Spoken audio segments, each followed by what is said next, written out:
Also today, on the economy, we were briefed by the Treasury Secretary, Dr Kennedy, and states and territories were given a very extensive understanding of the impacts that we're potentially dealing with. The Treasurer and I will have more to say about that in the next few days as we are preparing to put in place the third tranche of the measures that will be there to support Australians further as we go through the many difficult months that are ahead. The thing about an economy is your society does depend on it, and so do governments. You can't run a country without an economy, and we are doing everything we can to ensure we maintain as much of that economy as we can through this crisis to support all of the essential services that are so necessary at a time like this. Part of that plan that we'll be announcing will be to seek to hibernate Australian businesses. This will be a very innovative approach in the circumstances we find ourselves in. We will have more to say about this, but I discussed it with the Premiers and Chief Ministers today. The idea is pretty simple.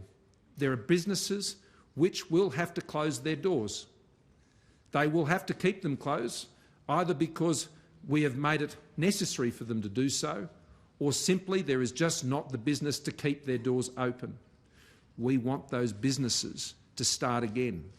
And we do not want, over the course of the next 6 months, or as long as it takes, for those businesses to be so saddled by debt, so saddled by rental payments, so saddled by other liabilities, that they will not be able to start again on the other side.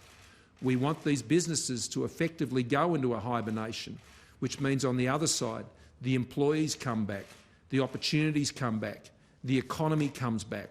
This will underpin our strategy as we go to the third tranche of our economic plan, and that will include support by states and territories on managing the very difficult issue of commercial tenancies and also dealing ultimately with residential tenancies as well.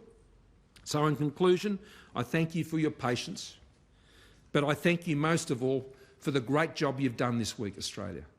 We've got to keep doing it. We've got to keep sticking together. We've got to keep supporting each other. We've got to keep sharing the right information with each other.